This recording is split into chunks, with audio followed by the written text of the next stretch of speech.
Baik, terima kasih. Assalamualaikum warahmatullahi wabarakatuh.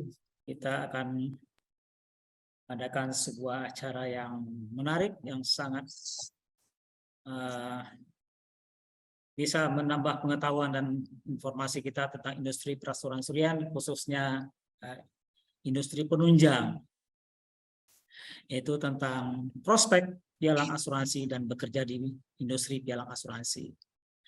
Baiklah Bapak Ibu semuanya, saya akan bacakan eh, susunan acara kita ya pada pagi hari ini. Susunan acara kita adalah yang pertama pembukaan saya sudah buka tadi, kemudian pembacaan doa dari Pak Holil Padli, sambutan dari Ketua STM Administrasi Bapak Dr. Antonis Antoni SENM, kemudian pembacaan CV narasumber, selanjutnya penyampaian materi, tanya jawab dan kesimpulan serta penutup dari saya sendiri. Baik Bapak dan Ibu semuanya, kita masuk ke sesi kedua setelah saya membuka dengan resmi tadinya. Mohon kepada Pak Holil untuk menyampaikan pesan doanya. Silakan Pak Holil. Ya, baik Pak Mula, konfirmasi suara saya terdengar ya? Ya, bening. Baik, bismillahirrahmanirrahim. Assalamualaikum warahmatullahi wabarakatuh. Salam, Om Swastiastu, Namo Buddhaya, Salam Kebajikan,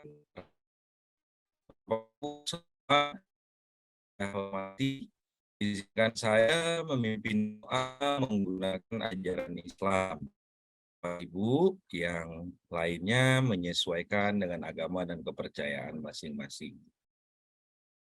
A'udzubillahi minasyaitonirrajim. Bismillahirrahmanirrahim. Alhamdulillahirabbil alamin.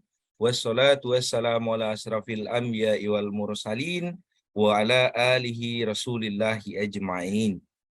Ya Rahman ya Rahim, amanau faghfir lana dzunubana wa rahmah wa anta khairur rahim. Yal mu'minu inna amana la tudzik qulubana ba'da idh hadaitana wa hab lana min ladunka rahmah innaka antal wahhab. Rabbis rahli sadri wa yassirli amri wahlul 'uqdatam min lisani ya qaul qauli. Ya Allah ya Tuhan kami, di pagi yang penuh berkah dan rahmah-Mu ini, izinkan kami untuk menyelenggarakan acara MSS. Jadikanlah acara ini acara yang baik untuk kami, acara yang penuh dalam karunia-Mu. Jadikanlah acara ini acara yang menjadikan kami semua untuk mendapatkan kompetensi dan materi yang sesuai dengan yang kami harapkan. Ya Allah ya Tuhan kami, ampunilah dosa kami, dosa orang tua kami, dosa para pemimpin-pemimpin kami. Satukanlah kami di dalam perbedaan ini ya Allah ya Tuhan kami. Ya Allah ya Tuhan kami, jadikanlah acara ini ladang amal bagi kami, berkahi acara kami, lancarkanlah acara kami dan sukseskanlah acara kami. Ya Allah ya Tuhan kami, jadikanlah semua yang kami kerjakan, setiap langkah kami dalam perlindungan dan karunia-Mu. Allahumma inna nas'aluka salamatan fid dinina, wa ziyadatan fil ilmina, wa barakatan fir rizkina, wa taubatan qablal maut, wa rahmatan indal maut. Rabbana atina fid dunya hasanah, wa fil akhirati hasanah, wa qina azabannar. Bifadlika subhana rabbika rabbi izzati amma yasifun, wassalamu alal mursalin, walhamdulillahi rabbil alamin. Terima kasih. Assalamualaikum warahmatullahi wabarakatuh. Waalaikumsalam warahmatullahi Amin ya wabarakatuh. Rabbal alamin. Terima kasih Pak Holil atas doanya dan telah kita aminkan semuanya. Baiklah, acara berikutnya dengan bangga kami minta Bapak Ketua STM Sakti untuk menyampaikan sepatah dua kata-kata. Silakan Bapak Antonion Antosli. Baik, terima kasih Pak Mula. Ya, sama-sama Pak. Bapak Ibu sekalian, Assalamualaikum warahmatullahi wabarakatuh. Selamat pagi, salam sejahtera bagi kita semua. Waalaikumsalam warahmatullahi wabarakatuh. Om Swastiastu, Namo Buddhaya, salam kebajikan. Bapak Ibu sekalian, sebagaimana diketahui bahwa STMA Trisakti sebagai salah satu perguruan tinggi yang tertua, ya sudah berdiri sejak tahun 84. Saat ini mencanangkan diri bahwa STMA Trisakti harus berada di depan industri, ya, untuk membangun industri yang tertinggal ini.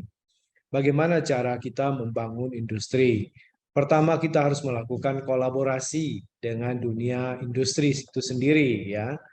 Kemudian juga berkolaborasi dengan masyarakat dan juga dunia pendidikan yang lain. Kolaborasi ini yang kita ambil sebagai salah satu tujuan utama, ya. Kita melakukan satu proses untuk peningkatan penguatan dalam industri perasuransian Indonesia. Kami terus terang mendapat dukungan dari Otoritas Jasa Keuangan dan juga Dewan Asuransi Indonesia dan semua asosiasi-asosiasi yang tidak terkecuali dengan Kementerian Pendidikan. Bahkan saat ini Trisakti sendiri itu berada di bawah 3 menteri, ya. Jadi kalau mau dikatakan asetnya adalah aset negara, berada di bawah Menteri Hukum dan HAM, Menteri Keuangan, dan juga Menteri Pendidikan. Dan diketuai, ya, oleh Direktur Lembaga Kemendikbud, ya, sebagai ketua pembina daripada Yayasan Trisakti.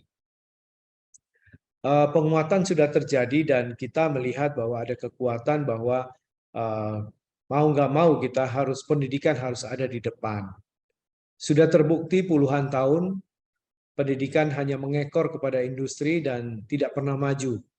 Oleh karena itu kami berusaha keras untuk membawa pendidikan ini berada di depan.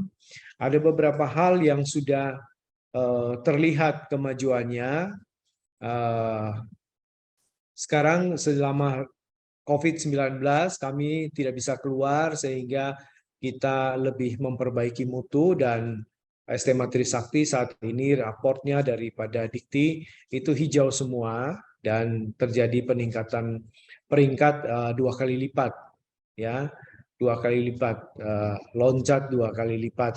Biasanya 500 lebih menjadi 200 lebih perguruan tinggi di Indonesia. Kemudian dari segi mutu sudah berjalan, kami baru diakreditasi dan kita berharap bisa terakreditasi unggul untuk program D3 asuransi kerugiannya. Rencananya memang September ini sudah dibuka S2, ya, kami kejar dan mungkin kalau sudah terakreditasi baik dalam 2 tahun lagi kita akan membuka kelas internasional, ya, khusus untuk menjangkau ASEAN seperti ASEAN di luar Malaysia, Filipina, seperti Laos, Kamboja, Vietnam, Brunei dan lain sebagainya untuk berkuliah di sini. Saya kira kolaborasi yang terjadi pada hari ini adalah memang salah satu program kami yang rutin setiap bulan pasti ada, diberikan untuk industri dan juga untuk masyarakat luas, ya, yaitu namanya Management Sharing Session. Jadi setiap bulan pasti ada dan kita mendatangkan para pembicara yang keren, ya, seperti hari ini Pak Billy, Pak Julius Bayangkara yang akan memandu kita semuanya untuk memberikan sedikit pendalaman tentang broker asuransi. Broker sebagaimana kita ketahui merupakan perantara. Kalau di dalam investasi, broker itu dia menjadi perantara di dalam pasar modal. Tetapi dalam asuransi dia menjadi perantara dalam penutupan asuransi dan juga penanganan klaim, ya.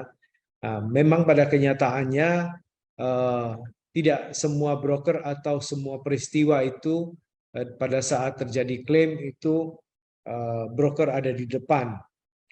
Misalnya hal-hal yang simpel seperti asuransi kendaraan bermotor dan lain sebagainya itu tertanggung sudah biasa untuk maju sendiri, tetapi broker juga ikut bertanggung jawab. Nah, itulah profesionalisme di dalam pekerjaan sebagai broker di asuransi. Ya, memang beda dengan agen. Agen itu adalah kepanjangan tangan dari perusahaan, sedangkan broker itu dipercaya masyarakat karena dia merupakan kepanjangan tangan dari masyarakat. Saya kira isinya lebih lanjut akan disampaikan oleh Pak Billy. Waktu kita persilahkan saja. Jadi hari ini kita buka acara hari ini dan juga kami menyambut baik Bapak Ibu yang hadir, sudah 102 orang. Saya lihat ada Pak Ludi di sini. Pak Ludi, kita jumpa lagi ya, sejak sudah 2,5 tahun kita berpisah. Jadi Bapak Ibu sekalian, saya nggak bisa bacakan nama satu-satu karena tidak terlihat di layar. Kita menyambut baik dan berharap Bapak Ibu juga berpartisipasi, memberikan banyak sumbangsi, ya, banyak pemikiran sebagai broker asuransi juga kepada teman-teman yang lain yang dari industri lain atau mahasiswa dan juga dosen yang akan menyimak pengetahuan yang diberikan atau dibagikan oleh Bapak Ibu sekalian.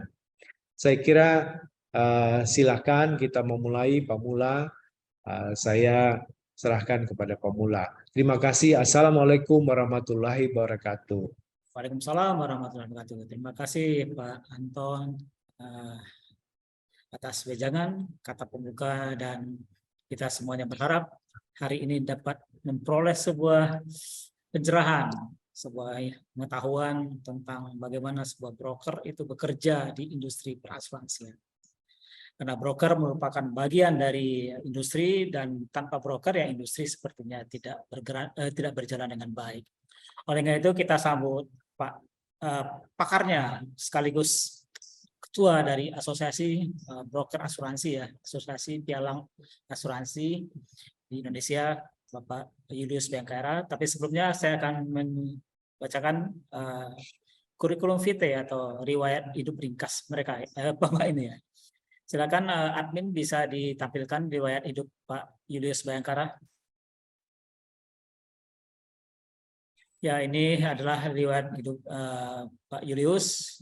Kalau kita baca di sini, Pak Julius adalah seorang profesional, ya, sudah memperoleh gelar profesi CIB, ANZIF, CIP, CIP, CRGB ya. Ini merupakan perwujudan dari seorang broker yang kompeten, gitu ya. Dan kita bisa melihat dan membaca di sini, beliau sudah menjelajah ke industri ini sejak lama ya. Dan banyak perusahaan yang sudah dijalanin. Pak Julius juga sudah punya sertifikat of competence dari Insurance Broker Level, BNSP, sertifikat kompetens dari sebagai asesor kompetens, sertifikat risk, government profesional. Beliau juga pernah menjabat sebagai karir dari tahun 2006 dari PT Jardine Lloyds Thompson, jabatan terakhir sebagai Sales dan Marketing Director. Kemudian 2018 juga mendirikan sendiri perusahaan sendiri ya, Sedana Proteksi Sinergi Pialang Insurance Sadanari. Dia dikenal sebagai spesialis dan ahli asuransi finansial, financial lines dan risiko-risiko lembaga keuangan. Wow, menarik sekali ini. Salah satu ahli Indonesia yang memperoleh pengembangan produk asuransi asuransi cyber insurance. Wah, ini topik yang sangat menarik sekarang karena kita sedang berhadapan dengan dunia maya ya atau cyber. Kemudian electronic computer crime, banker bonds, professional indemnity and director of and advisor liability. Menarik sekali ini. Bisa kita ajukan pertanyaan-pertanyaan yang mungkin bisa dijawab dengan sangat baik oleh Pak Julius. Oke, terima kasih admin atas penyampaian CV dari Pak Julius. Karena itu tanpa menyingkat waktu, kita sambut Pak Julius Bayangkara. Silakan Pak Julius.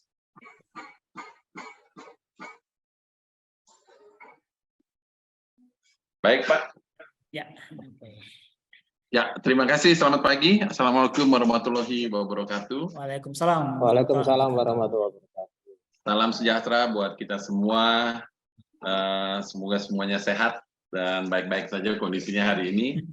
Pertama-tama tentunya saya mengucapkan terima kasih buat introduction-nya ya Pak Mulawar. Terima kasih nih. Pak Mulawar Armudi sudah menyampaikan introduction-nya. Nama saya juga. Saya nggak ahli-ahli banget Pak, cuma duluan aja baca asuransinya gitu. Nggak apa-apa Pak. Dan terima kasih tentunya buat Pak Antonius Anton Lim, tentunya Pak Anton Lim nih. Nah, kalau ini pakarnya, kalau saya belajar dari Pak Anton misalnya banyak. Jadi terima kasih sudah mengundang saya di sini Pak Anton, dan tentunya buat seluruh sivitas akademika SMA Trisakti, sekolahnya para asuradur dan para pelaku industri asuransi, semuanya ada di sini ya, ada di sebagian besar eksekutif saat ini ada dari lulusan SMA Trisakti. Bangga banget nih saya bisa bicara di depan sekolah penelur ya, profesional asuransi Indonesia. Ya Pak, terima kasih waktunya. Saya mungkin nggak banyak dari yang akan saya share, tapi poin pentingnya adalah saya cuma mau menyampaikan diskusi. Sebenarnya saya lebih suka untuk kita coba berdiskusi lebih dalam. Yang menarik adalah bahwa yang Anas yang jawab ya. Yang menarik adalah bahwa industri kita saat ini sedang menghadapi tantangan yang luar biasa besar. Tentunya karena saya di asosiasi, jadi hari-hari dengar banyak tantangan yang muncul, tapi tantangan juga merupakan opportunity yang bisa kita pakai untuk mengembangkan industri ini lebih baik. Tentunya terima kasih untuk waktu dan kesempatan yang diberikan buat saya. Saya mungkin ada sharing sedikit, Pak Mulawar, bisa saya share? Sudah disampaikan slide-nya mungkin? Mungkin admin, ya. Baik. Yap, oke, silakan. Oke. Di Zoom ya. Ya. Adminnya di Zoom.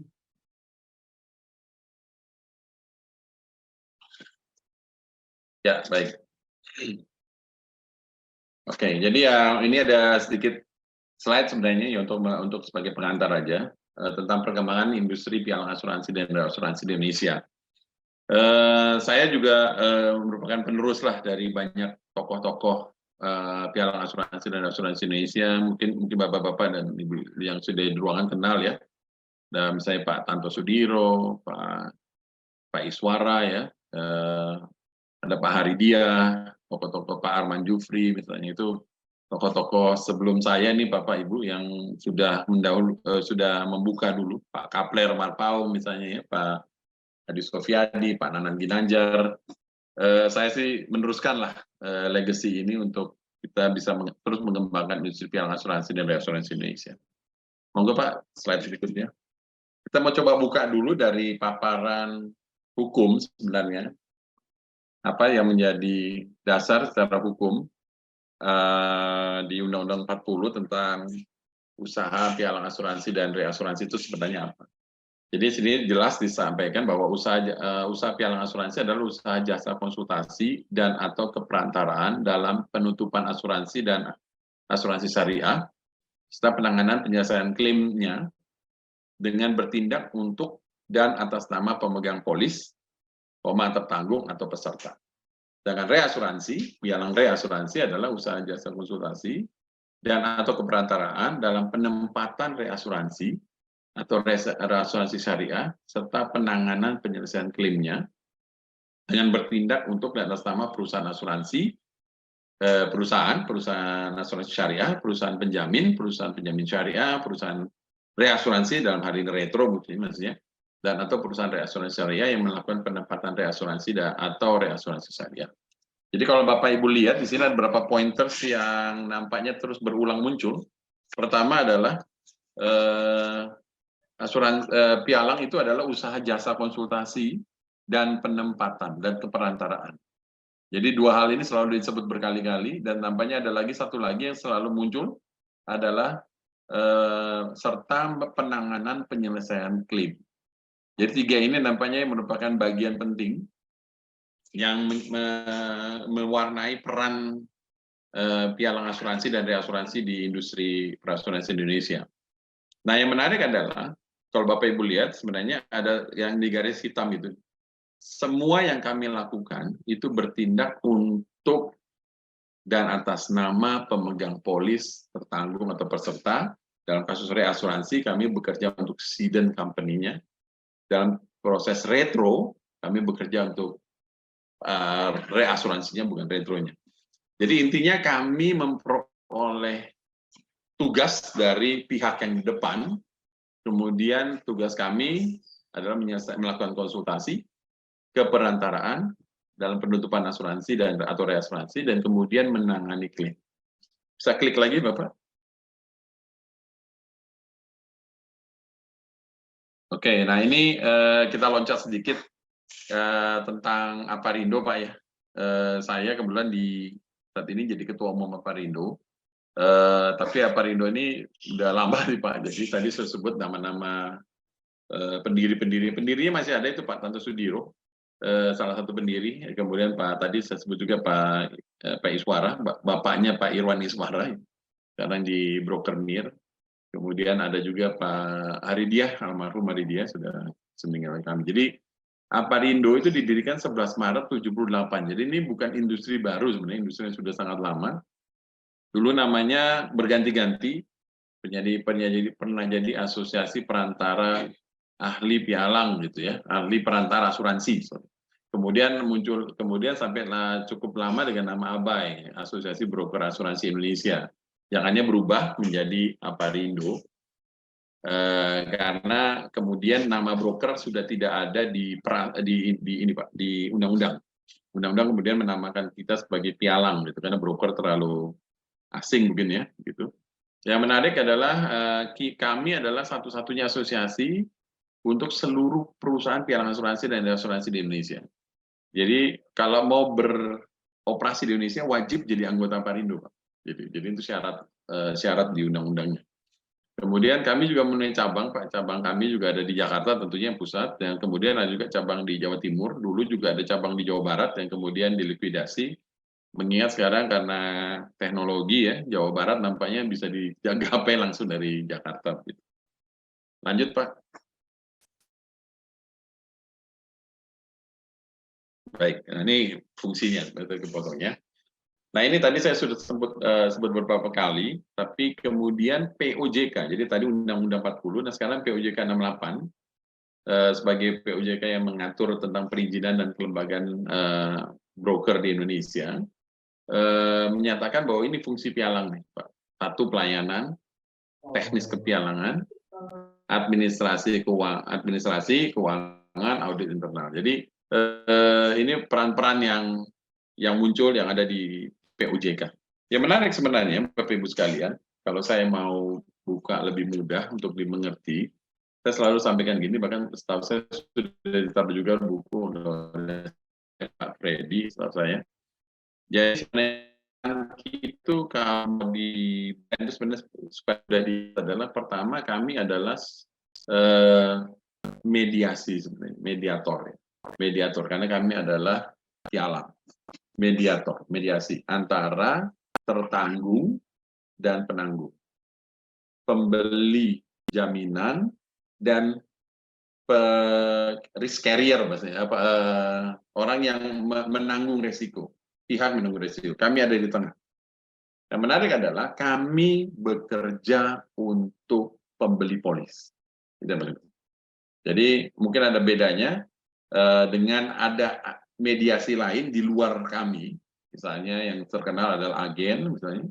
Yang kedua sekarang juga terkenal sebagai bank, sebagai agent atau bank assurance terkenalnya. Sekarang bahkan ada BUSB yang segala macam ya.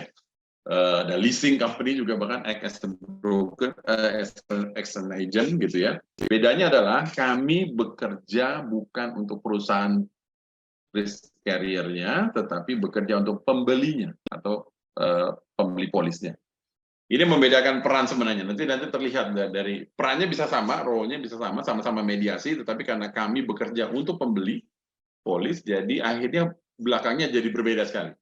Nah, yang peran pertama adalah mediasi. Peran kedua yang saya sebutkan adalah peran konsultasi. Tadi sudah disampaikan juga di Undang-Undang 40, ada peran yang menjadi konsultasi. Kami mengkonsultasikan kepada pembeli polis untuk membeli sesuai kebutuhannya. Sekali lagi, jadi kami bukan salesman. Nah, ini pembedanya lagi dibandingkan sama teman-teman yang tadi saya sampaikan distribution channel yang lainnya. Jadi kami memberikan konsultasi, Pak, untuk penutupannya. Apa yang harus dibeli, apa yang tidak harus dibeli. Bahkan dalam undang-undangnya, kalau di POJ kan lebih jelas lagi, bahkan kami harus memberikan pembandingnya. Sehingga jelas kami tidak bekerja untuk perusahaan asuransi, tetapi kami karena banyak pembanding harus disampaikan kepada pembeli polis. Yang ketiga, jadi pertama mediasi, kedua konsultasi, ketiga advokasi in the event of claim. Jadi pada saat terjadi klaim, kami memberikan advokasi agar hak dan kewajiban dari para pihak yang ada di dalamnya terlindungi dengan baik. Dan pengertian begini, Pak, pembeli polis memperoleh haknya, tetapi kewajibannya juga harus diselesaikan. Penanggung dalam hal ini atau bentuknya asuransi atau reasuransi juga harus melakukan haknya, tapi juga kewajibannya juga mendapat haknya, tapi juga kewajibannya harus dipenuhi. Intinya broker asuransi bukan debt collector, maksudnya jadi kita adalah orang yang memastikan bahwa isi polis itu memastikan hak dan kewajiban dan kita exercise pada saat terjadi klaim. Dan kita bekerjanya untuk pembeli polis. Nah, ini yang perlu diingat bahwa kami bekerja untuk pembeli polis. Memang kemudian mendapat tantangan, mungkin kita dalam diskusi, Pak. Bagaimana dengan pialang digital? Gitu kan? Akhirnya jadi pertanyaan juga, bagaimana peran ini ya, peran advokasi klaim ini Pak bagi yang sifatnya digital. Nanti kita sampaikan lagi lebih lanjut. Nah, jadi perannya tadi saya sampaikan, mediasi maksudnya mediator, kedua konsultasi, ketiga advokasi klaim, nah keempat kami juga melakukan edukasi buat klien kita. Jadi mediasi, konsultasi, advokasi, dan edukasi. Edukasi ini dalam pengertian bahwa klien kita harus ada engagement bahkan kalau kita lihat dalam nanti SKKN yang sedang dibangun nih, Pak Anton kebetulan juga terlibat di dalamnya ya. Jadi SKKN dibangun memang pialang kemudian punya engagement setelah penjualan. Ini membedakan kami dengan yang lainnya. Karena ada distribusi channel yang lainnya kan sifatnya menjadi sales agent, Pak ya. Agen penjual. Setelah penjualan ya selesai. Sedangkan kami setelah penjualan tidak selesai. Kami setelah penjualan bahkan harus terus membangun kapabilitas. Apakah yang dibeli sudah tepat? Apakah ada risiko baru yang muncul? Gitu kan. Jadi ada edukasinya. Ada penyampaian hal-hal yang harus dilakukan. Kalau klaim harus lakukan apa? Dilakukan. Ya, hal seperti ini merupakan inherent dari peran kan, it's a role. Dan menurut saya ini membedakan kami dengan orang lain, Pak. Sama seperti bank lah ya, bank dengan leasing, sama-sama jual uang, tetapi bank punya peran yang berbeda dengan leasing company. Sama-sama produknya sama. Kami produk kami mungkin sama dengan bank insurance, produk kami mungkin sama dengan agent, tetapi peran kami berbeda. Itu Pak. Bisa diklik lagi Pak.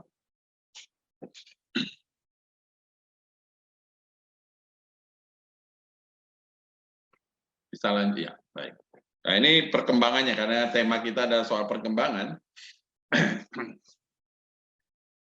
Berapa tahun terakhir ini kami melihat adanya penurunan jumlah, ya, penurunan jumlah. Kalau kita bisa lihat, pialang asuransi di Indonesia cukup banyak ya, di sekitar dari tahun ini, tahun 2022 terakhir, tahun lalu, itu ada 155 untuk pialang asuransi direct ya, asuransi depan, dan kemudian reasuransi ada 41 atau 196.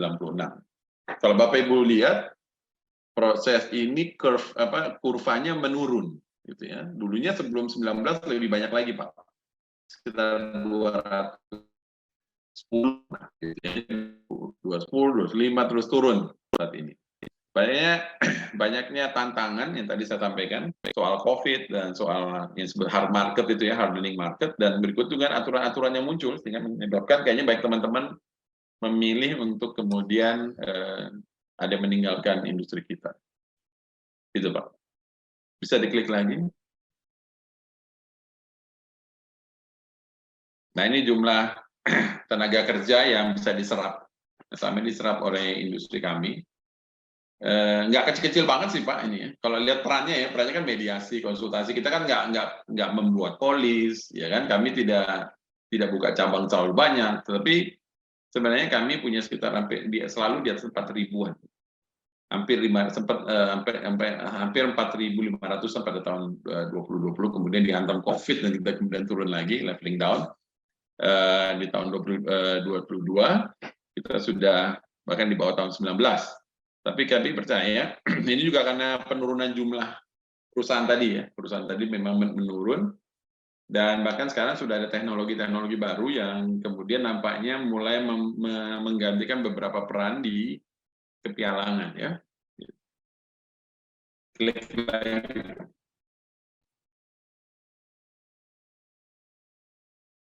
Sekali lagi Pak.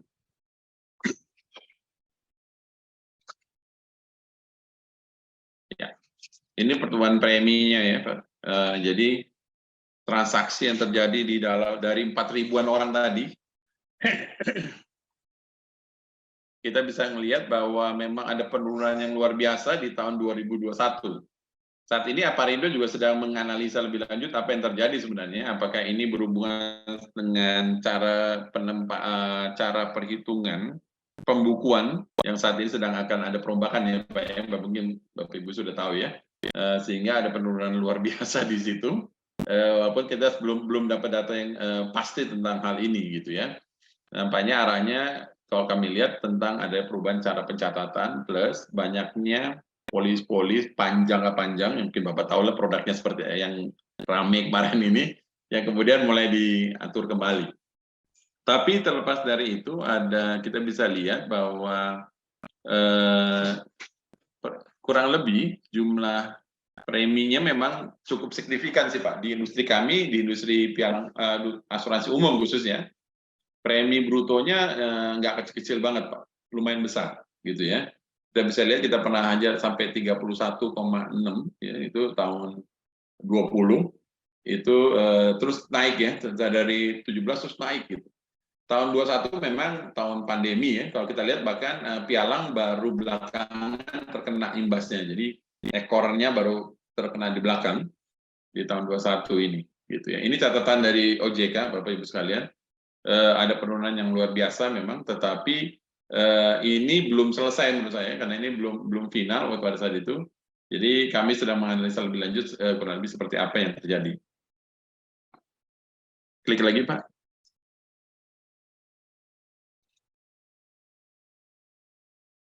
Ya. Jadi teman-teman yang mungkin di SMA Trisakti kalau ada mahasiswa Pak ya, Pak Mulawar, ada mahasiswa yang join acara ini Pak ya?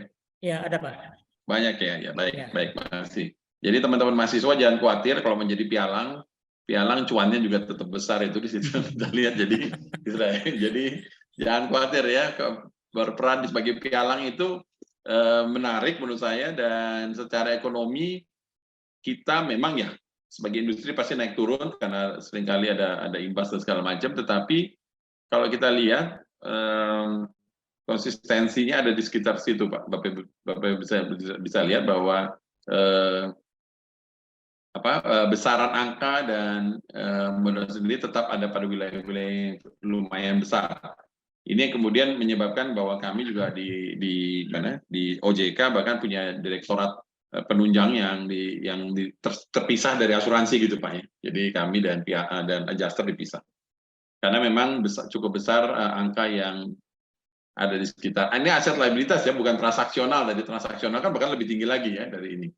Jadi hal ini menyebabkan menurut saya sangat menarik untuk tetap join di kita. Dan bahkan ada yang menarik lagi Pak, menurut saya. Setelah ini Pak, bisa diklik lagi.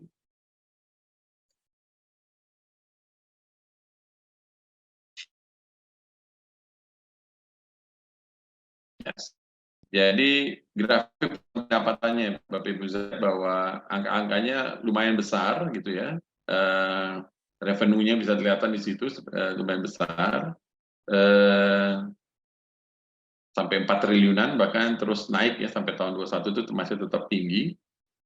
Laba ya ini memang plus minus karena persaingan usaha dan segala macam. Kita bisa lihat bahwa expenses sempat naik turun, sebenarnya tahun 20 sempat menurun nih, kemudian naik lagi. Nampaknya memang cukup menantang ya tahun-tahun ini. Memang pas nih Pak Anton bikin acara ini tahun-tahun ini tahun-tahun di mana kita berdoa ya, kita tahu bahwa industri asuransi akan rebound ya. Jadi saya berharap ini momen-momen di mana kita akan rebound. Nah, yang menarik dari Bapak Ibu sekalian yang ada hadir, bahkan adik-adik mahasiswa, mungkin dari saya ada satu, ini sudah selesai mungkin dari data-datanya Pak. Bisa diklik lagi Pak, menutup. Sudah habis Pak. Sudah habis ya? Ya, ditutup aja Pak. Baik. Nah, saya mau sharing sedikit Pak. Ya. Terlepas dari komposisi komersialnya, sebenarnya industri pialang asuransi dan reasuransi di Indonesia ini, kalau bagi saya nih, ini pendapat saya pribadi ya, pengalaman saya pribadi, yang menarik adalah tadi perannya saya sebutkan tadi, advokasi, mediasi, konsultasi, advokasi dan edukasi. Bapak Ibu bisa lihat bahwa ketika saya join pialang asuransi, sebelumnya saya juga di asuransi, tadi mungkin dibaca di CV-nya. Di pialang asuransi ini saya sering menolong orang. Bahkan menurut saya peran terbesar kami adalah membantu orang. Jadi saya sangat bersyukur gitu ya, bisa ada satu usaha yang saya lakukan yang insya Allah ya gitu ya membawa berkah gitu ya buat orang lain loh gitu ya. Bahkan ada ganjaran yang kita juga bisa dapat dari situ gitu kan maksudnya. Jadi secara profesional kita memang harus membangun untuk bisa membantu orang gitu ya, membantu orang yang kesulitan untuk placement, memikirkan risikonya seperti apa. Saya ikut bantuin mikirin risiko mereka. Bahkan ketika risiko itu terjadi, saya ikut membantu menolong mereka ketika risiko itu terjadi. Bahkan ketika risiko belum terjadi sekalipun, tidak terjadi sekalipun, saya punya peran lagi yang intinya adalah mengedukasi agar ketika masalah itu akan datang masa depan, klien kita sudah siap. Jadi Bapak Ibu sekalian, ini merupakan industri yang menarik menurut saya, khususnya buat kita yang sering engage dengan orang-orang Indonesia. Makanya saya percaya sebagai Ketua Aparindo nih Pak, dan sebagai praktisi di pialang asuransi dan reasuransi, kalau Bapak Ibu lihat ya, ini terlepas saya nggak mau sebut namanya, kasus-kasus yang besar-besar kemarin ini kan, mohon maaf ya, kami nggak ada. Alhamdulillah, puji Tuhan kami nggak ada. Benar ya? Bisa tahu yang di koran yang gede-gede ya, kasus-kasus yang aneh-aneh itu, alhamdulillah pialang asuransi nggak ada di situ. Kenapa? Karena kami punya banyak aturan sebenarnya, yang menyebabkan ketika kami menolong orang, kami punya banyak aturan. Bahkan ketika kami gagal menolong orang, ini juga penting. Ketika kami gagal memainkan peran kami, yang bertanggung jawab adalah kami. Dan kami bahkan dilindungi, secara undang-undang ditulis, kami harus dilindungi dengan asuransi namanya professional indemnity. Jadi apabila kami melakukan kegagalan secara profesionalisme, dan ada gugatan yang menyebabkan kerugian, ada kerugian pihak ketiga, dan pihak ketiga menggugat kami harus punya polis PI-nya. Maka sebab itu, kalau Bapak Ibu bisa lihat, selain kami berniat untuk menolong orang, kami ada ganjaran ekonominya di dalam. Bahkan ketika kami gagal menolong orang, ketika kami gagal melakukan peran kami tetap bertanggung jawab untuk itu, bahkan ada polis asuransi yang menjaga itu. Maka ini agak berbeda dengan saya percaya industri ini, kalau Bapak Ibu mau menolong orang lebih banyak, orang Indonesia harus bisa ditolong lebih banyak, mengerti asuransi lebih banyak. Menurut saya ya, edukasi dan pemahaman, awareness tentang asuransi inherent Pak dengan industri kami di pialang asuransi. Gitu ya. Memang kadang-kadang ada challenge dari orang-orang yang bilang menyatakan, tapi itu broker mah cuma jualan aja, calo gitu ya. Ini juga susah saya itunya. Waduh ini mah calo aja, banyak ngomongnya, pinter ya ngomongnya gitu kan, pada nggak ngerti gitu ya. Itu yang jadi isu ya. Nah makanya kemudian kita kan bekerja sama nih sama STMA Trisakti juga ya Bapak Ibu ya, untuk kita membangun kapabilitas ini. Kami bahkan di industri pialang asuransi dan reasuransi punya punya beberapa teman gitu, punya beberapa asosiasi lain, karena kita satu-satunya asosiasi perusahaan ya yang ada di Indonesia. Kami kemudian juga membangun beberapa lembaga lain, entitas untuk membantu kami untuk membangun kapabilitas. Ada APARI, mungkin sudah sebagian besar mungkin ada pengurus mungkin bahkan yang sedang mengikuti acara ini, banyak anggota APARI mungkin sudah tahu ya. Kemudian ada juga kita punya LSPPI. Jadi bahkan kita sudah disertifikasi oleh BNSP, sudah ikut SKN segala macam. Jadi standar kita pun sudah kita bikin nasional.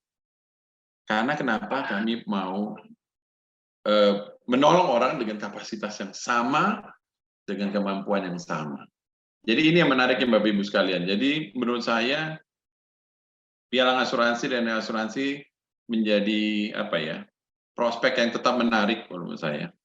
Tantangan tentunya ada di semua industri saat ini, ada di semua industri. Sekarang kita juga tahu industri asuransi jiwa sedang mengalami tekanan berat juga. Kita lihat dari angka-angkanya. Asuransi umum ada kenaikan yang baik, yang trennya sangat baik. Kemudian saya dengar reasuransi juga angka-angkanya sudah mulai rebound balik.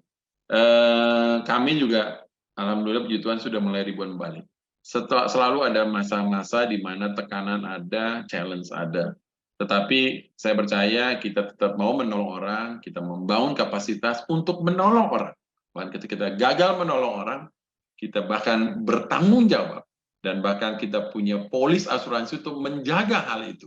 Begitu yang menurut saya mungkin bisa saya sharing untuk bahan untuk kita kemudian berdiskusi lebih lanjut Pak Muhammad. Terima kasih. Assalamualaikum warahmatullahi wabarakatuh. Waalaikumsalam warahmatullahi wabarakatuh. Terima kasih Pak Billy, sebuah penjelasan yang komprehensif dari sudut pandang Pak Billy sebagai praktisi dan ketua asosiasi ya. Sesuai dengan topik kita hari ini, prospek pialang asuransi dan bekerja di pialang asuransi sebagai industri penunjang. Tadi sudah disebutkan sama Pak Billy bagaimana kerja di situ, apa daya tariknya. Mungkin lebih spesifik sebelum yang lain bertanya, saya pancing dulu. Seseorang yang ingin masuk ke sana itu kan tadi dijelaskan tentang bank ya, tentang asuransi, mungkin lembaga keuangan yang lainnya. Apa menariknya bekerja di pialang? Kalau yang lain mungkin dia wah ini gajinya besar gitu ya. Ininya besar, semuanya serba besar. Gitu. Jangan-jangan nanti orang mau bekerja di industri ini, wah ini omongnya besar gitu. Gimana tuh Pak? Silakan. Ya, baik. Ya, kalau menurut saya sebenarnya gini Pak. Yang menarik sebenarnya tadi karena saya sampaikan begini.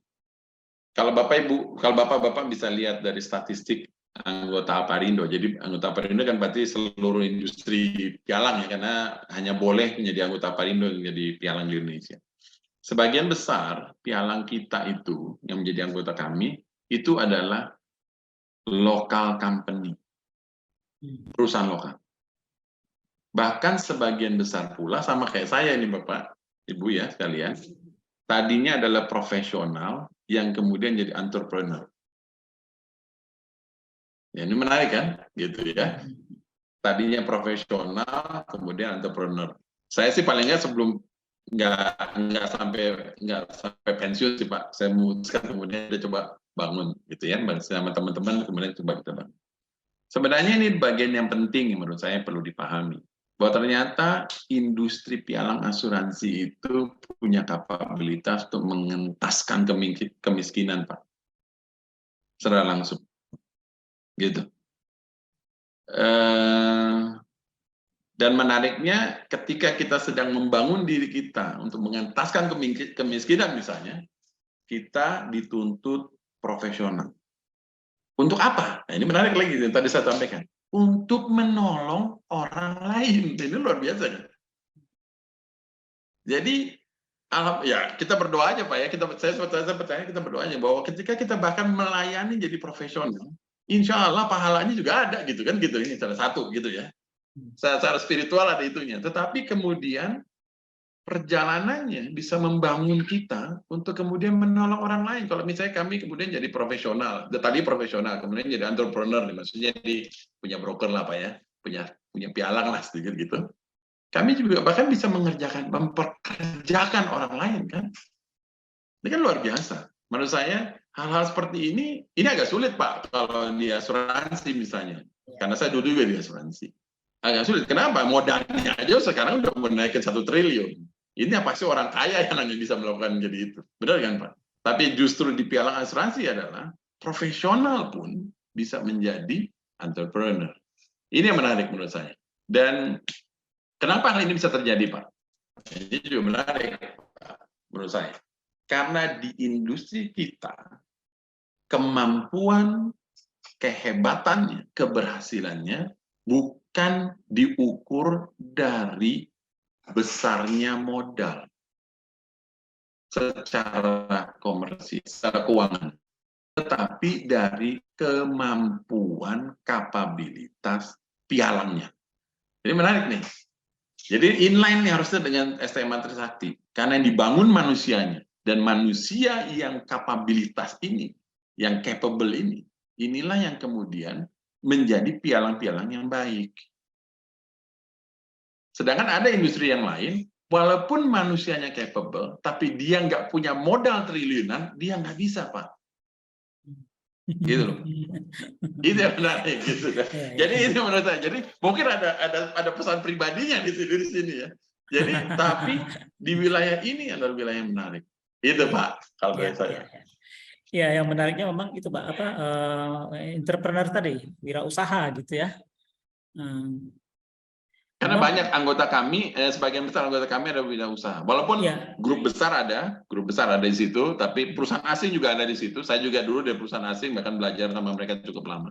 Begitu Pak. Ya, karena memang dari zaman alumni Akastri sampai STMA itu banyak yang seperti Pak Julius juga sudah berkecimpung cukup lama di perusahaan, kemudian mengelola ininya sendiri gitu ya. Oke Bapak Ibu, silakan yang ingin berdiskusi dengan Pak Julius, ini menarik, ada unsur-unsur yang mungkin di tempat lain belum ada gitu ya. Kalau bekerja ya, kalau bekerja di perusahaan mungkin gajinya gede ya, tapi mungkin tekanannya juga gede. Di sini gede dan bisa sesuai dengan keinginan kita gitu ya, karena kita kalau wirausaha itu kan ya sesuka-suka kita ya, mau dapat 100.000 per bulan, 1 juta per bulan, 100 juta per bulan, itu kita yang menentukan, bukan orang lain yang menentukan. Terima kasih Bapak Ibu, silakan bertanya, berdiskusi. Ya boleh tanya Pak. Atau ya silakan Pak Salim duluan. Maaf tadi saya Mari lagi. Pak. Ya Pak Yuli, apa kabar? Baik Pak. Assalamualaikum, sehat. Alhamdulillah sehat. Pak, tadi ini yang mendasar aja supaya kita sama-sama punya pemahaman yang mungkin lebih kurang sama lah ya tentang apa namanya fungsi atau peran dari broker ya. Tadi kan ada mediasi ya, kemudian edukasi, kemudian konsultasi dan advokasi ya. Ya. Gitu ya Pak Yuli ya. Nah, yang saya sudah kenal baik 3 peran nih, yaitu mediasi, konsultasi, edukasi lah. Tetapi yang advokasi bentuknya kayak apa ya kira-kira ya Pak ya? Itu aja Pak. Ya, silakan. Baik. Langsung aja. Ya, langsung ya. Baik. Terima kasih Pak. Pertanyaannya apa saya? Oke, advokasi itu masuk advokasi in the event of claim, Pak. Tadi sudah disampaikan bahkan di Undang-Undang 40 disebutkan bahwa kita akan membantu penanganan klaim. Tugas kami seperti advokat sebenarnya, walaupun dalam hal yang berbeda, memastikan hak dan kewajiban para pihak terpenuhi pada saat proses klaim. Itu yang terjadi, Pak. Jadi dalam pengertian ya, Pak ya. Ya, dalam pengertian itu. Jadi kita membantu tertanggung karena kami kami kan ditunjuk oleh tertanggung tentunya, work on behalf of the insured, bilang begitu ya. Jadi oleh sebab itu kami kemudian melakukan proses itu. Kami men-challenge apapun kasus yang terjadi, kejadian yang terjadi untuk memastikan hak dan kewajiban itu terpenuhi dengan baik. Para pihak ya Pak ya, walaupun saya bekerja untuk tertanggung, tetapi hak dan kewajiban penanggung juga harus dilindungi dalam hal ini. Gitu. Itu yang sering kejadian. Jadi kan tadi saya sampaikan bahkan kita bukan debt collector, kita nginjak kaki asuransi harus bayar apapun yang klaim. Wah, kalau itu saya debt collector namanya. Itu kan lain. Gitu, Pak.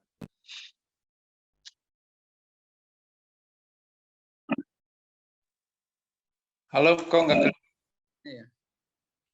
Ya, Putus, Pak Salim. Pak. Terdengar? Masih bisa mendengar Pak Salim? Iya, sekarang baru bisa. Ah, Tadi iya. agak putus. Oh, Ya saya nggak ulang apa-apa, dikit, Pak. Pak. Saya ulang dikit.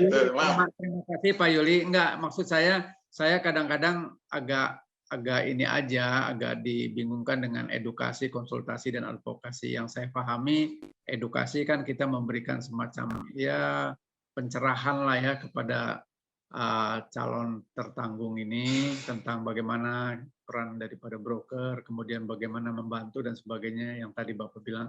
Konsultasi itu biasanya yang saya pahami kalau ada masalah kan gitu, ada dispute, kemudian ada masalah klaim dan sebagainya.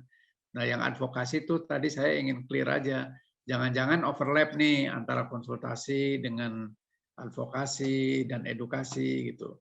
Yang secara garis demarkasi yang jelasnya tuh gimana sih gitu maksud saya. Rupanya tadi yang dimaksud advokasi kayak jadi pengacara lah gitu ya Pak ya, advokat gitu ya Pak ya.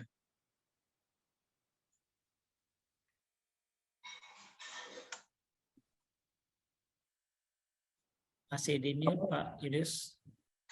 Jadi pada saat terjadi klaim, hampir pasti tertanggung klien kami sebagian besar tidak memahami apa yang menjadi haknya dan kewajibannya. Nah, ketika orang gagal memenuhi kewajibannya, hampir pasti juga karena ini kan kita kontrak ya Pak, Bapak tahu lah, kan ini kan kita kontrak ya. Hampir pasti dia juga gagal memenuhi haknya. Nah, tugas kami adalah sebenarnya memastikan bahwa proses itu diadvokasi, dibantu oleh kami dalam menanganinya dengan baik. Gitu. Ketika terjadi klaim, kalau klaim tabrakan mobil mungkin bisa langsung ke bengkel mobil. Gitu. Tapi kalau klaimnya liability, Pak, ada klien kami kemudian digugat kemudian.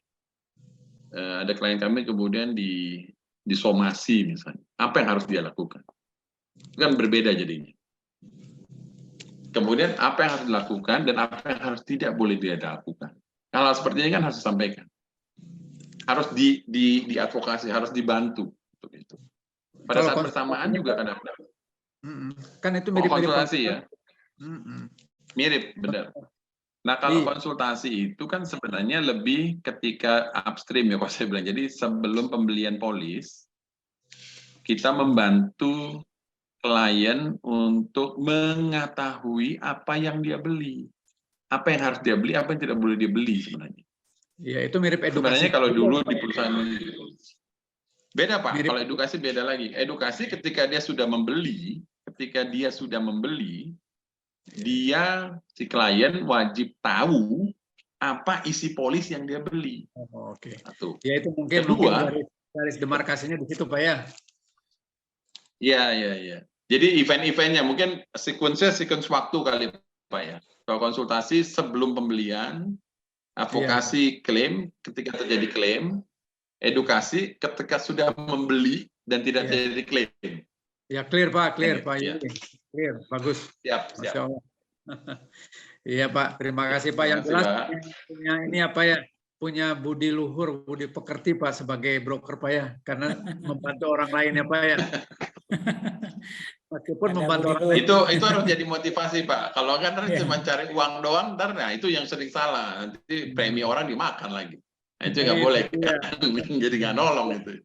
Betul Pak Yuli. Terima kasih banyak Pak Yuli. Ya, Pak Mula. Terima kasih Pak Salim. Ya, menariknya ternyata berbeda ya. Kalau tidak sekedar cari uang, kita juga mencari yang lain yang lebih berguna untuk orang lain. Ya. Oke, Bapak Ibu silakan yang lain. Apa yang bisa kita korek dari Pak Julius nih? Karena bagaimanapun kita harus memanfaatkan situasi pagi ini supaya ilmu kita tidak hanya bertambah, tapi paham itu lebih penting. Silakan Bapak Ibu. Mungkin dari mahasiswa silakan bertanya. Nanti kalau kerja di Pialang lah gitu-gitu doang katanya. Sekarang gitu-gitu doang itu gimana gitu. Silakan, siapa nih yang mau bertanya? Karena yang baru masuk ke perusahaan Pialang disangkanya itu perusahaan sama aja tempat lain gitu. Padahal beda ininya ya, beda vibe-nya beda gitu ya. Atmosfernya beda karena mereka juga mengedukasi, memberikan pelajaran dan lain sebagainya. Termasuk unsur wirausahanya ini yang menarik. Karena sambil jualan, sambil belajar dan sambil memberikan sesuatu yang harganya beda. Ya, silakan yang lain. Bapak Ibu mahasiswa. Mari. Ya, ini mau bertanya nanti nggak mau bertanya nanti di mana-mana gitu ya.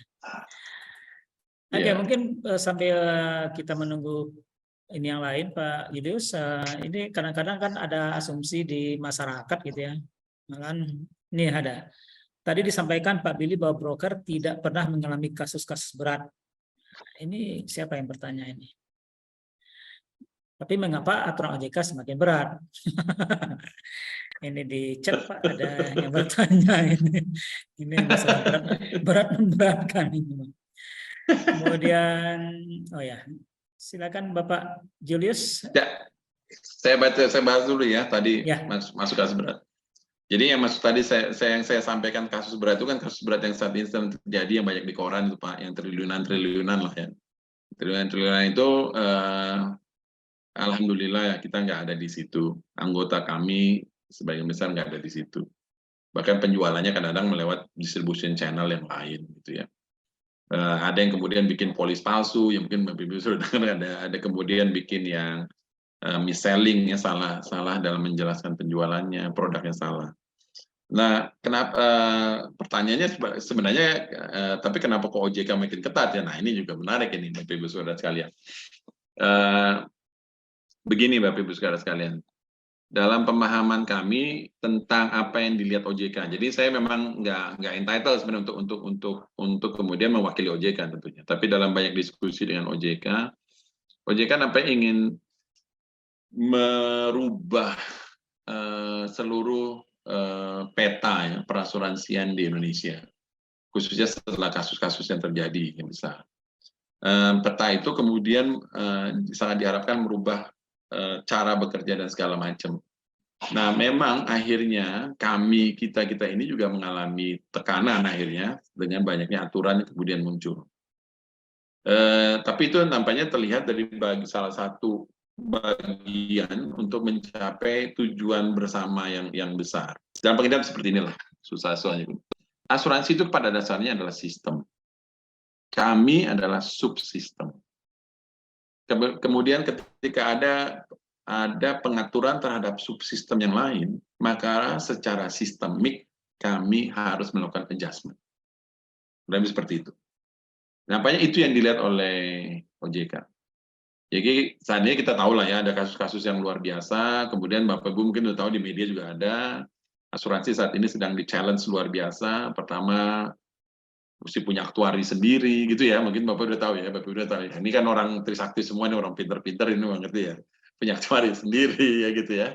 Punya, sekarang modal store mau dinaikkan lagi ya, modal permodalan mau diatur lebih tinggi lagi. Dan corporate governance-nya lebih diatur lagi gitu ya, tarif juga diatur. Menurut saya dalam pemikiran mereka nampaknya apabila satu subsistem besar diatur, apalagi itu subsistem utama ya asuransinya diatur, maka subsistem lainnya harus melakukan adjustment. Oleh sebab itu adjustment inilah menurut saya yang kemudian dilakukan oleh OJK untuk kemudian melakukan banyak aturan baru yang ketat untuk dicapai. Tapi saya jangan berputus asa nih Ibu yang nanya siapa ya Bapak? Saya lupa namanya. Pak Septiawan Heriansa ya. Nampaknya Pak Septiawan broker juga nih nampaknya. Mengalami tekanan juga sebenarnya. Jadi menurut saya jangan putus asa Pak. Kami tahu ngomongnya mudah seperti saya ngomong ini, tetapi saya percaya Kalau kita punya niatnya kan niat kita baik ya. Tadi kan bisnis kita kan bisnis membantu orang ya. Gitu. Saya percaya kita berjuang kok. Aparindo secara below the line mungkin Bapak Ibu ada yang tahu ada yang nggak tahu. Kita terus fight untuk keberadaan pialang asuransi dan asuransi Indonesia. Kita mau coba mendapatkan seluruh feedback dari anggota Pak.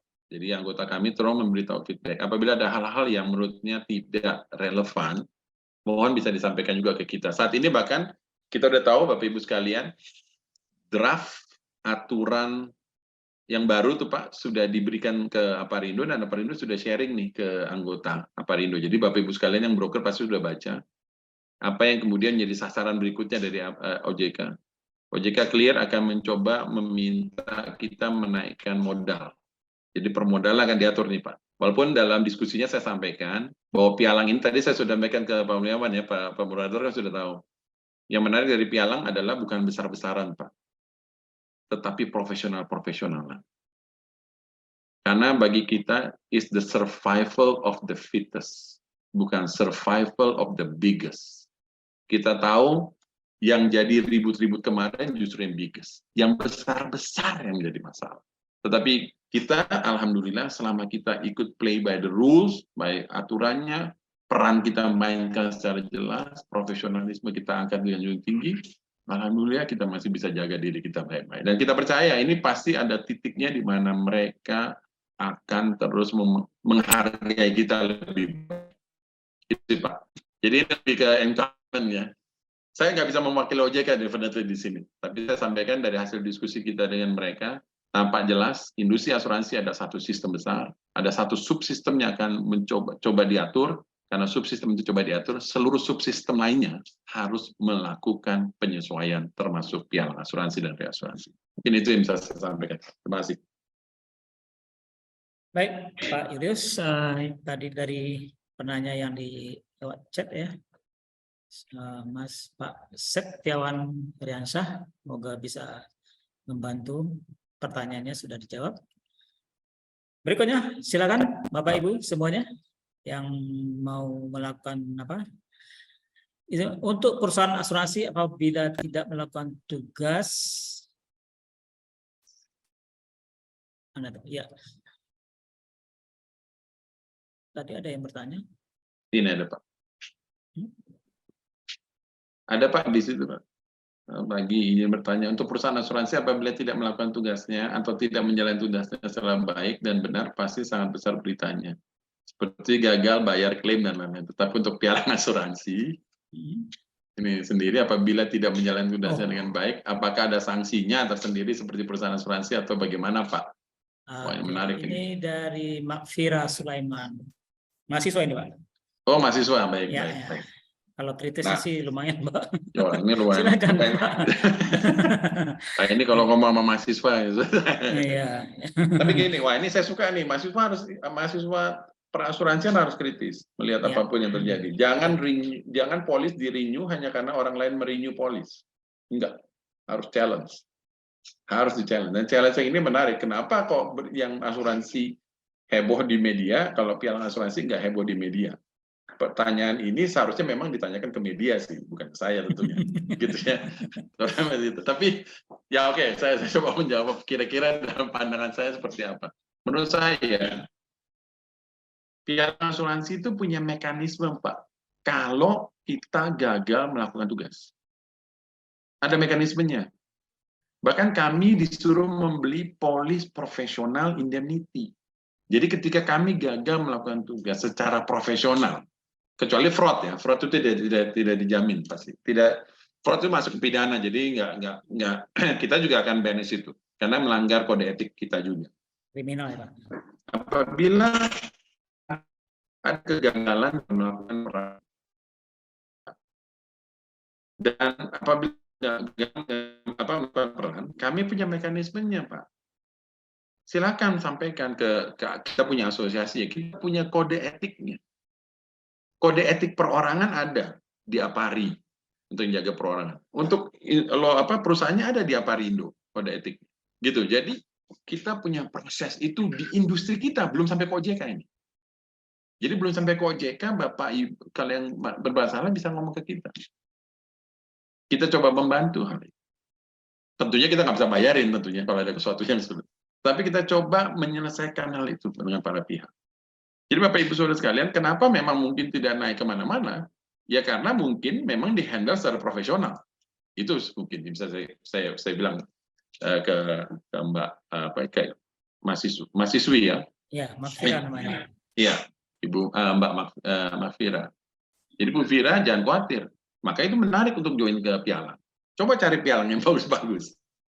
Mahasiswa ya. Cari pialang yang bagus-bagus. Ibu akan tahu bagaimana mekanisme yang harus kita lakukan. Yang menarik adalah gini, saya pernah sampaikan sebagai Aparindo, bahwa industri kita, saya sampaikan di depan OJK, waktu itu ada Sarasehan Asuransi, saya sampaikan. Ada baiknya, industri kita, ini pihak Aparindo yang sampaikan, Pialang yang sampaikan, itu harusnya diregulasi oleh kita sendiri dulu. Itu yang disebut sampaikan. Kita sampaikan ke OJK juga. Ini cara berdagang itu kan kita yang atur, menurut saya ya. Kalau ada yang mencuri uang, ada yang membohongi klaim, ada yang mengambil premi, itu baru masuk ke regulator. Menurut saya sebegitu. Sedangkan cara saya berdagang dengan Pak Ludi nih, kemudian ada Pak Ludi, saya lihat ada dengan Pak Ludi, saya diskusi dengan Pak Ludi. Saya berdagang dengan Pak Ludi, sharingnya gimana, Bill? Ya kita diskusi sama-sama, begitu kan Pak? Jadi industri kita harus punya pola main yang kita atur bersama. Kecuali kalau ada pidana, monggo, masuk ke polisi, masuk ke OJK, silakan. Itu sebenarnya harapan kita.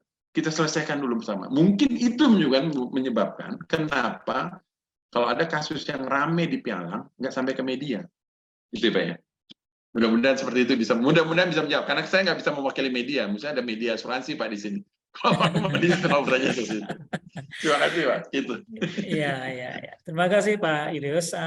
Sebelum Ya. ke penanya berikutnya, ada dua chatting ya. Bagi Bapak Ibu silakan isi absensi. Presensi maksudnya. Kalau absensi nggak hadir. Ada link presensi, silakan isi dulu. Berikutnya Pak, ini ada dari Sensen Rahman. Pagi Pak Julius, perihal pemberlakuan S1 untuk mengikuti perpanjangan sertifikasi, apakah sudah diberlakukan, jika iya, mulai kapan? Serta apa yang menjadi pertimbangan perubahan modal store bagi perusahaan Pialang? Tujuan utamanya untuk apa ya? Ya. Silakan. Ya, baik. Kalau yang S1, itu memang kemarin jadi sempat rame juga. Kenapa on off gitu ya? Jadi begini Bapak Ibu sekalian, mungkin Pak Anton Lee tahu lah kasusnya ya. Persyaratan S1 itu ada di SKKNI tahun 2019. Gitu, jadi taruhnya di situ. Semua ini harus ada seperti itu. Baru kemudian diakui gitu ya. Nah, kemudian SKKNI tahun 2019, mungkin Pak Antonnya juga tahu, karena Pak Anton juga tim SKKNI, kebetulan saya juga ikutan di dalamnya. Ada banyak hal yang tidak bisa diaplikasikan ternyata. Ada banyak hal yang tidak sesuai waktu itu ketika SKKNI 2019. Bukan hal soal S1-nya ya, bukan S1 D3-nya bukan. Tapi ada banyak hal dalam operasional yang nampaknya kok susah untuk diuji. Akhirnya kemudian OJKI sepakat juga dengan Aparindo, kemudian kok kita balik dulu ke SKKNI tahun 2013. Dan saat ini berjalan jadi 2013 lagi. Akhirnya yang S1 kan itu aja di 2019. SKKN 2019. Itu belum di on, Pak. Belum mulai. Karena itu kita kembali ke 2013. Itu sih, Pak. Nah, saat ini ada tim di OJKI bersama kita yang orang industri, orang dai segala macam. Pak Antoni ada di situ, saya juga ada di situ. Kita saat ini sedang membuat SKKNI 2023.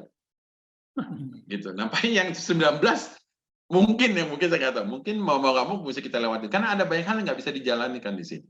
Kayak penilai kerugian itu beda banget Pak di dalamnya. Jadi sangat sulit untuk diaplikasikan.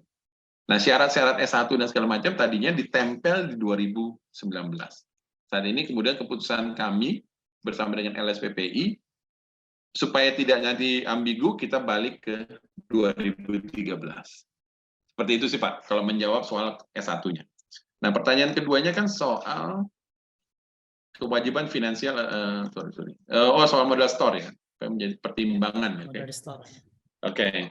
Nah, ini OJK ini Pak, ini bukan saya seharusnya sih gitu. Tapi gini, ini tantangan menurut saya, tantangan buat industri kita, tapi bukan cuma kita aja, bukan pialang maksudnya, bukan cuma pialang, tapi industri asuransi juga mengalami tantangan yang sama untuk kenaikan ini. Nampaknya OJK melihat tadi dengan memperbandingkan dengan perbankan. Dan hasil diskusi dalam diskusi dengan para pejabat itu begitu. Perbankan Indonesia dianggap kuat ketika menghadapi banyak krisis setelah dilakukan konsolidasi pada tahun 97, pada saat krisis tahun 97 dulu Pak, 98-97 itu. Ya. Karena ada konsolidasi itu, maka kemudian krisis 2008 kita selamat, nggak ada apa-apa. Krisis yang kemarin juga, yang terakhir ini COVID, perbankan kita aman. Pemahaman itu nampaknya menyebabkan, oke kalau gitu kita harus punya konsolidasi yang sama. Agar jumlahnya nampaknya tidak boleh banyak ini. Gitu. Arahnya adalah ke sana, jumlahnya tidak boleh banyak. Tapi sekali lagi, kami sudah, mungkin kalau yang ikut acara Aparindo yang kemarin, waktu CEO gathering ya, waktu pada saat buka puasa, kami sudah sampaikan surat ke OJK, menyatakan bahwa sebenarnya obatnya bukan penambahan modal. Kami sudah sampaikan itu Pak. Ya, walaupun soal jadi apa nggak jadi kan tergantung OJK ya. Kenapa? Karena sekali lagi saya sampaikan survival of the fittest, bukan survival of the biggest. Kalau mau besar-besaran, gemuk-gemukan silakan. Tapi ada juga perusahaan yang besar yang gagal, yang juga tutup. Pialang asing besar, modal besar, tutup juga Pak. Berarti itu yang sudah kita sampaikan. Tapi sekali lagi, saya tadi sudah sampaikan sebelumnya, di pertanyaan sebelumnya, bahwa OJK nampaknya punya suatu frame besar tentang perasuransian masa depan, termasuk subsistem asuransi akan dirapikan. Nah, kita yang bagian dari subsistem itu harus melakukan adjustment. Nah, nampaknya salah satu adjustmentnya mereka adalah mereka minta kita menaikkan modal. Itu sih Pak, dalam hasil diskusi saya dengan mereka. Tujuan utamanya, pertanyaannya ada tujuan utamanya apa? Harapan mereka adalah kita nggak banyak, tetapi kita profesional, kita baik. Nah saat ini, alhamdulillah puji Tuhan kan Aparindo sudah lebih dulu kan dari industri perasuransian lain untuk punya SKKNI sendiri. Bahkan kita punya LSP sendiri, kita punya Apari sendiri. Gitu kan, yang membangun ini tujuannya adalah membangun kapabilitas. Sekali lagi, kalau kita mau bilang survival of the fittest, berarti kan fitnya apa? Fit kita adalah profesionalisme Pak. Bukan gede-gedean, sekali lagi, bukan yang besar yang selamat, tapi yang fit yang selamat. Itu aja sih Pak, tujuannya jelas untuk mengecilkan jumlah, tetapi yang kuat-kuat aja, kurang lebih seperti itu. Itu sih Pak. Tadi ada menggantung sedikit Pak. Apa tentang itu? S1 tadi masih berlaku atau gimana? Jadi gini, selama saat ini acuan LSP kan masih mengikut ke yang 13 Pak. Ya. Jadi saat ini S1-nya belum jadi syarat mutlak. Tapi saya sudah sampaikan ke anggota kita, ya belajar kan harus bangun. Kita nggak gara-gara ada aturan kemudian kita nggak belajar ya, gitu dong, iya kan? Ya, kalau belajar ya nanti orang Vietnam udah belajar kemana, kita masih belajar di sini.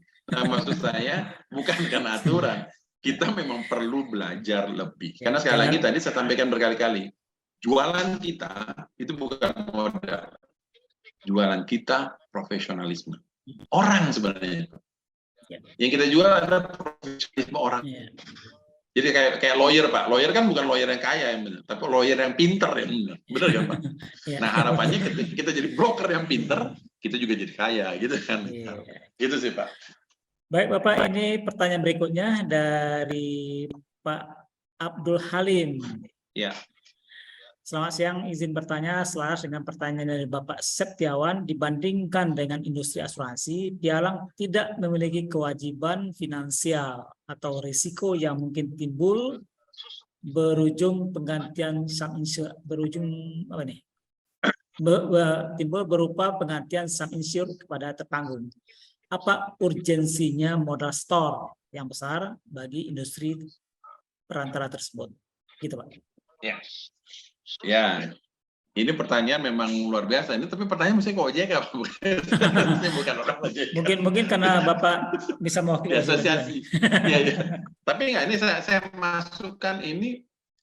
Nah, saya akan terima semua masukan ini, kita sudah sampaikan juga. Sekali lagi tadi sudah sampaikan, memang benar. Ini statement clear. Ini statement juga kita sampaikan ke OJK. Pertama, kita bukan risk carrier. Kita bukan orang yang menanggung resiko sebenarnya, karena kita perantara. Resiko kita bukan bukan besarnya sum insured. Resiko kita ketika kita gagal melakukan governance yang benar. Kan itu kan, Pak? Polis sudah disuruh terbitkan, kita gagal menyampaikan ke asuransi. Mulai hari ini, iya kan? Ternyata udah klaim dulu, baru kita. Itu kan gagal. Kegagalan kita kan di situ. Itu, Pak. Memang tetap ada risiko sum insured-nya, Pak. Kalau misalnya tiba-tiba ada kapal gitu, Pak Billy, saya asuransinya hari ini ya, siap, saya bilang gitu. Tapi saya sampaikan asuransi. Itu kan governance ya, soal profesionalisme ya. Sampai ada soal profesionalisme tadi. Jadi ketika kita gagal, akhirnya kita punya resiko di situ. Jadi resiko kita ada resiko operasional sebenarnya, bukan resiko modal. Sekali lagi kami sudah sampaikan ini ke OJK.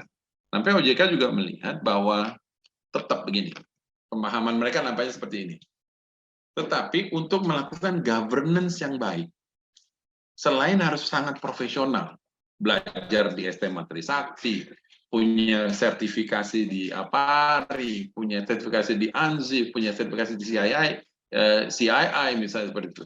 Kemudian kompetens di LSP misalnya. Itu kan kita lagi bangun orang terus. Semua kemampuan profesionalisme kita bangun.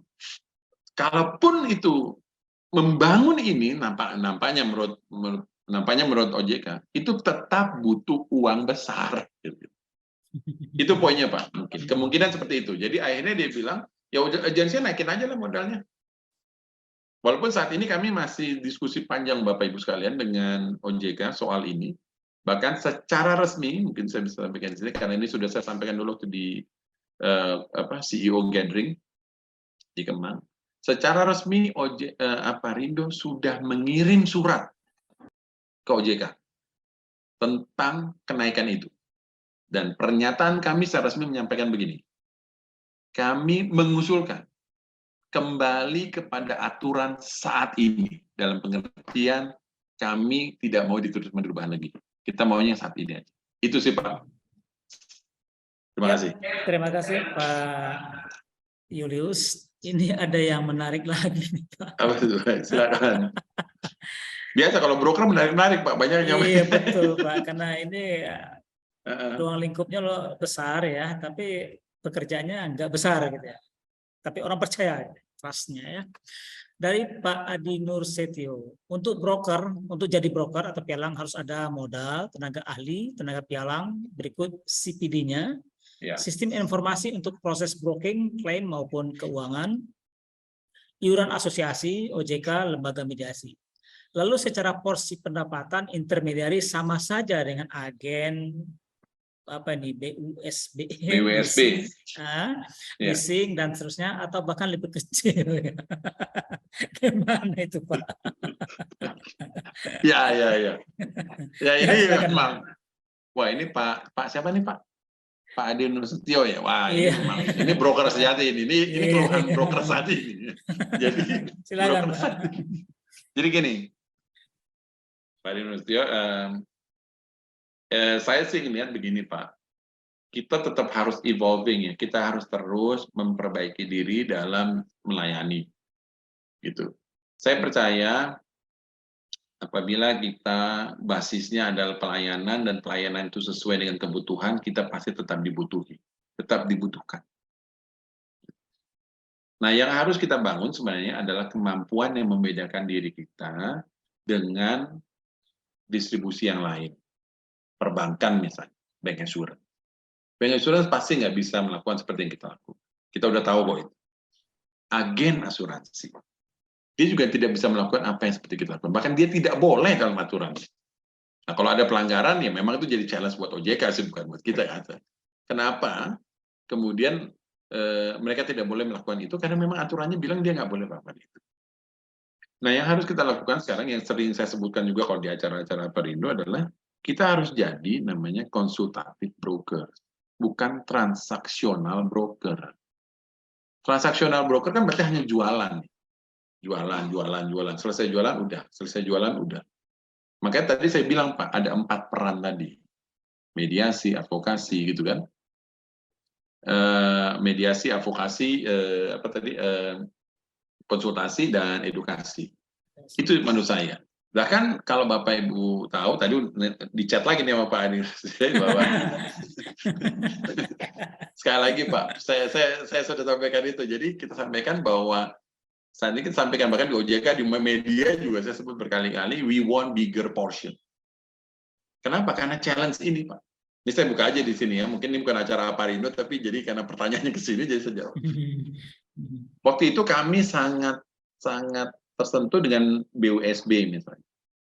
BUSB itu kemudian bisa dapat komisi sama dengan, pendapatnya bisa sama dengan kita dan segala macam. Nah menurut saya, sekali lagi Pak, kalau Bapak tahu dari visi bigger portion itu kan saya sebutkan, ada pilar kedua di situ. Pilar keduanya adalah membangun kapabilitas untuk menciptakan nilai tambah baru. Sehingga nilai tambah itu yang kemudian diganjar secara komersial. Itu sih Pak maksud saya. Pertama kita akan coba meringankan beban, sekali lagi. Bapak mungkin udah tahu ya pilarnya. Pilarnya kan meringankan beban dan halangan. Itu yang coba kita ringankan. Biaya-biaya pendidikan sekarang kan udah mulai lebih baik Pak. Bapak setahu lah kalau yang di industri tahu. Kita mau coba atur lebih baik. Dan kemudian yang berikutnya adalah kita mau coba bangun ini. Karena dari nilai, dari value itulah kita dibayar. Nah kalau kita value-nya sama dengan Tokopedia, ini maaf menyebut nama misalnya Tokopedia, itu kita memang agak sulit untuk minta lebih dari mereka, benar kan? Tapi kalau kita memang punya value lebih gitu, oke. Ada yang menarik nih, ada anggota kami ya, anggota kita itu pialang depan, pialang biasa. Dia bilang gini, Bill, gue nggak takut sama pialang digital. Gue nggak takut sama platform. Platform kan kadang kasih diskon habis-habisan gitu. Wah, pur. Iya. Kenapa? Wah, hebat lu. Saya tanya, kenapa? Strategi gue jelas. Kenapa? Ketika orang membeli lewat platform, dia nggak pernah ketemu orang. Menarik nih, Pak. Dia bilang, saya buka platform. Tapi saya kasih celah. Dia bisa ketemu orang saya untuk telepon dan bicara. Benar kan? Ini kan nilai tambah.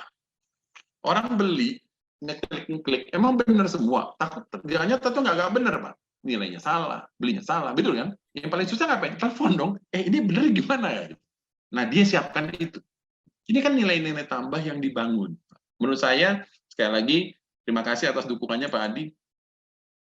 Clear kita memperjuangkan bigger portion itu bahkan saya sampaikan ke media, saya sampaikan juga ke OJK, saya sampaikan juga ke konglomerat Pak.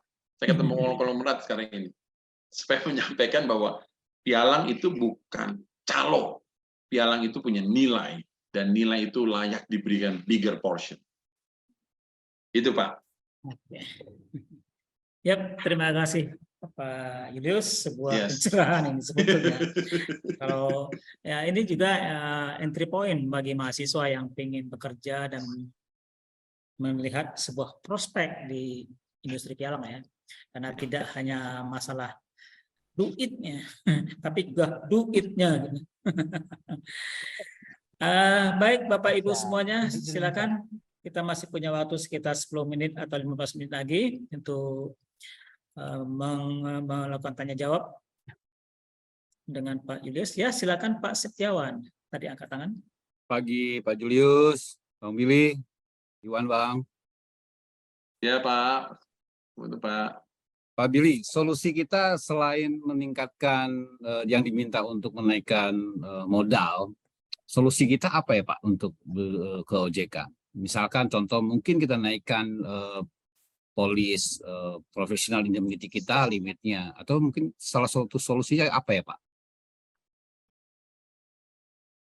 Maaf Pak, saya keputus-putus suara Bapak nggak terputus, jadi saya nggak bisa dengar benar. Ya. Solusi dari kita, dari Aparindo, untuk selain meningkatkan modal, apakah ada solusi lain, Pak? Misalkan penaikan polis professional indemnity misalkan. Itu mungkin solusinya. Atau ada yang lain, Pak Billy?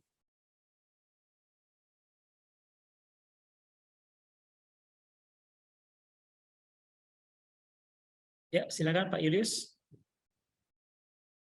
Pak Juliusnya.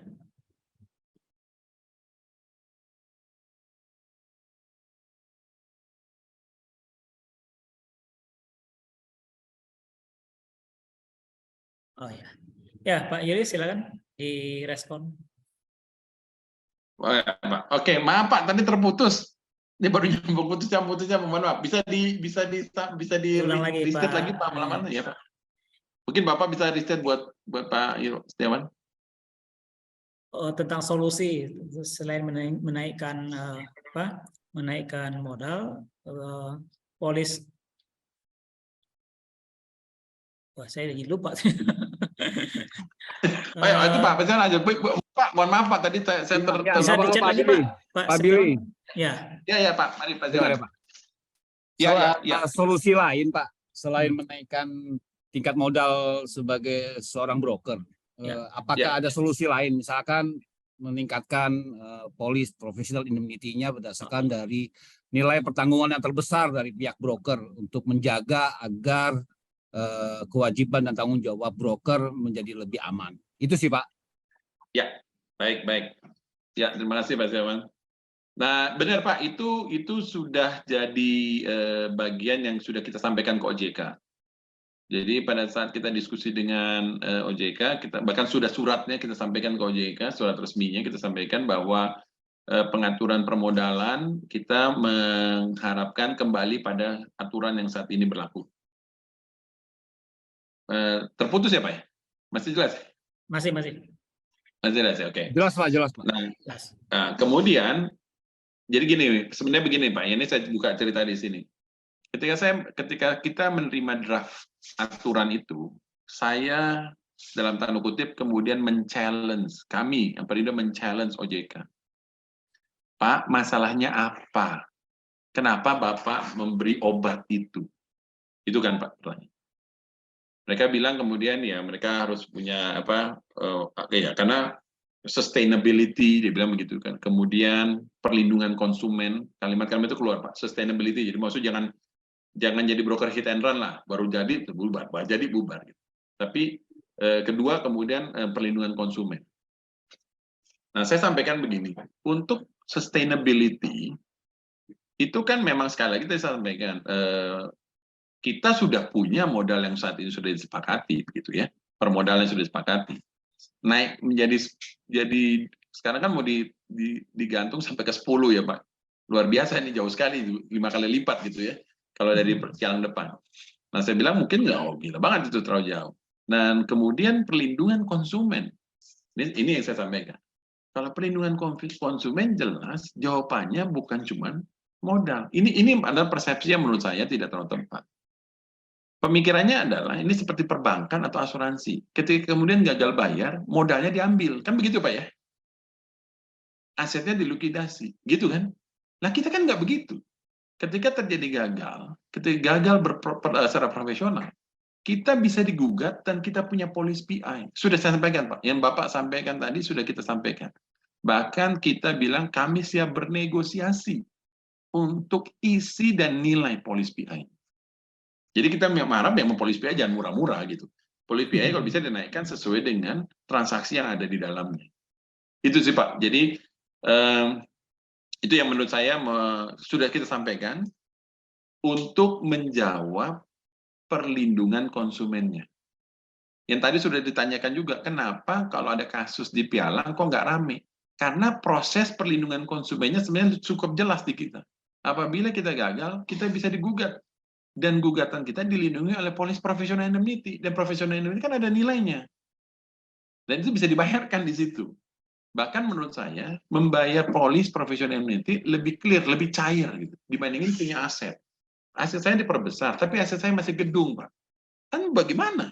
Kalau klaimnya sudah terjadi, apa saya mesti jual gedungnya dulu? Kan Pak, proses lama. Tapi kalau polis, begitu ada terjadi, kegagalan profesional dan diklaim, kan kita bisa langsung bayar.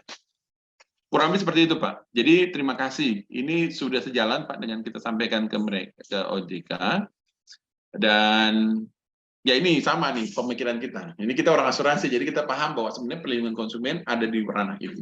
Terima kasih, Pak. Baik, Masih, Pak Pak Setiawan terjawab ya Pak ya. Terjawab, Ini- Pak. Terima kasih, Pak. Terima kasih. Mudah-mudahan moto Pak Billy sebagai we want bigger portion terlaksana, Pak. Yes. Amin, siap. Iya, iya, iya, iya. Tolong Nah, ini didukung, ada- Pak. Siap selalu, Pak. Ini Ya. ada yang menarik lagi ini Pak Billy ya. Iya, Pak. Pertanyaannya Iya, Pak. ke saya dan Pak Billy, tapi yang menjawabnya Pak Billy. Ya, oke. Pagi Pak Billy dan Pak Mulahorman, saya mewakili teman-teman alumni. Dapat diberikan gambaran peluang kerja bagi alumni kami di industri pialang dan bagaimana result portfolio alumni kami di industri pialang. Jadi mungkin kasarnya bagaimana masuk ke industri ini, bekerja di industri ini, dan sepengetahuan Bapak, alumni STMA di sana itu bagaimana sih gitu? Gitu kira-kira. Ya. Pak, bisa dengar? Halo, Pak. Iya, halo, udah. Bening, Pak. Selamat siang. Dengar, Pak Billy. Dengar, Pak. Oh, Ya, maaf, ya, maaf. ya. Ini tiba-tiba semua gambar freeze, saya takut. Ya, ini pertanyaan ini Pak dari Pak M. Iksan, broker Sunday ya. Jadi pertanyaannya ada di chatting Pak. Bapak bisa baca? Terputus ya. Halo, Pak Julius?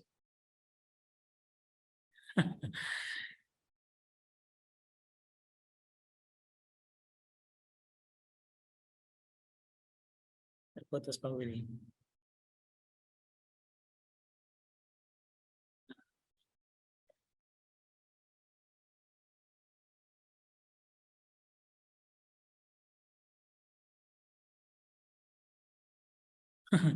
Pak Juliusnya malah keluar ya. Ya, masuk lagi. Halo, Pak. Halo, Pak. Mohon maaf nih. Aduh, putus-putus. Iya, nggak apa-apa. Pertanyaannya ada di chatting Pak tentang bagaimana pagi Pak Billy dan Pak Mulyono, saya mewakili teman-teman alumni dapat diberikan gambaran peluang kerja bagi alumni kami di industri pialang dan bagaimana result portfolio alumni kami di industri pialang sepengetahuan Pak Billy. Jadi Pak Billy pernah bekerja dengan alumni STMA. Hilang lagi.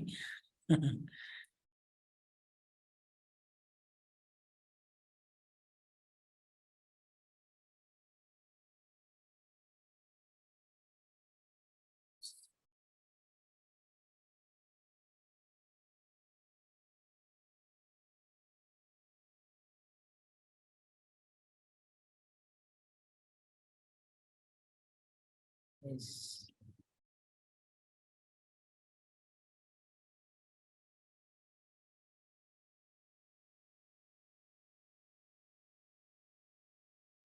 Ya. Maaf, Pak Mulawan. Sorry, Pak. Aduh, Ya. putus-putus nih. Ya, nggak apa-apa, Pak. Pertanyaannya sudah bisa dipahami?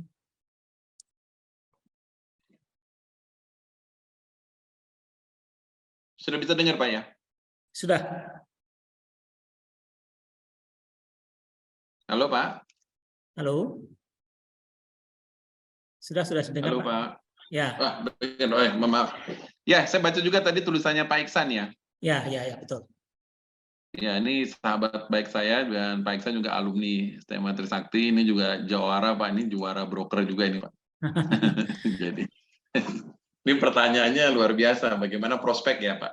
Ya. Menurut saya prospeknya kalau saya sebagai sekali lagi, Pak, prospeknya sangat besar buat mahasiswa STMA Trisakti.